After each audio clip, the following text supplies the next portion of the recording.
অনেকেই আছে কম বয়সে বিয়ে করার জন্য লাফাচ্ছে, তার আলাদা হয়ে আগে হয়তো কিছু বাবা মার থেকে হেল্প পাওয়া যেত, যেটা সত্য সেটাই বলছি। এখন কিন্তু টোটালি কোনো হেল্প পায় না। চাল ডাল গ্যাস তেল সাবান শ্যাম্পু যা কিছু সব কিছু কিন্তু আমাকে, যারা ছোটোবেলায় এখন মানে উঠতি বয়সে খুব লাফালাফি ঝম্পাঝম্পি করছে, তাদেরও সকাল সকাল বাজার করতে গেছিলাম দোকানে। তো কিছু কথা আমি আপনাদেরকে বলবো কিছু সময়ের মধ্যে, কী কী বাজার করেছি সেটাকে দেখ।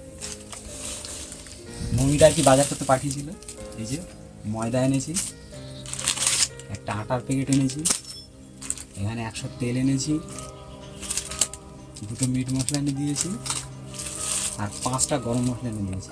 ঠিক আছে, তো এই বাজারগুলো করতে আমার মোটামুটি 100 টাকার উপরে একটু খরচা হয়েছে। তো সেটা বড় কথা না, বড় কথা যেটা আমি বলতে চাই সেটা মানে অনেকেই আছে কম বয়সে বিয়ে করার জন্য লাফাচ্ছে, তাদের জন্য একটা কথা বলতে চাই যে দেখ ভাই বোন, তোরা বেশি লাফালাফি করিস না।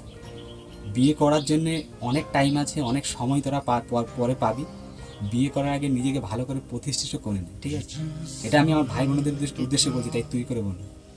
তার কারণ এই কথাটা এই কারণেই বলছি, কারণ সকালবেলা আমি দোকান খুলেছি, দোকান খুলে আমার এখন 100 টাকা ইনকাম হয়নি, অথচ দেখুন সকালবেলা বাজারে গিয়ে 100 টাকার থেকে কিন্তু বেশি আমার খরচ হয়ে গেছে।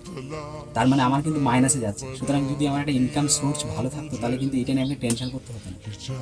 আর মেন কথা, আপনারা সবাই জানেন আমরা কিন্তু আলাদা। আর আলাদা হয়ে আগে হয়তো কিছু বাবা মার থেকে হেল্প পাওয়া যেত, যেটা সত্য সেটাই বলছি। এখন কিন্তু টোটালি কোনো হেল্প পায় না। সংসারের পুরো এক ধার থেকে একটা একটা জিনিস আমাকে কিন্তু কিনতে হয়। আর আমার একার উপরে পুরো সংসারটা চলছে, মানে চাল ডাল গ্যাস তেল সাবান শ্যাম্পু যা কিছু সব কিছু কিন্তু আমাকে কিনতে হয়। তো এখন একটা জিনিস আমার অভিজ্ঞতা হচ্ছে যে বিয়ে করার পরে আলাদা সংসার করলে চললে কি হয়, আমি কিন্তু অনেক কিছুই বুঝতে পারছি, অনেক কিছু শিখছি। তাই যারা ছোটোবেলায় এখন মানে উঠতি বয়সে খুব লাফালাফি ঝম্পাঝম্পি করছে, তাদের উদ্দেশ্যে বলছি এখন অনেক টাইম পড়ে আছে। বিশেষ করে ছেলেদেরকে বলছি, কারণ দায়িত্বটা কিন্তু ছেলেদের কাঁধেই আসে, মেয়েদের কাঁধে আসে না। মেয়েরা যতটা পারে করুক, কিন্তু ছেলেদেরকে বলছে নিজেকে একটা ভালো জায়গায় প্রতিষ্ঠিত করে কিংবা নিজেকে ভালো পজিশানে রেখে তারপরে বিয়ের ধান্দা নিয়ে, ঠিক আছে? একটু জ্ঞান দিয়ে ফেললাম, ঠিক আছে, নমস্কার।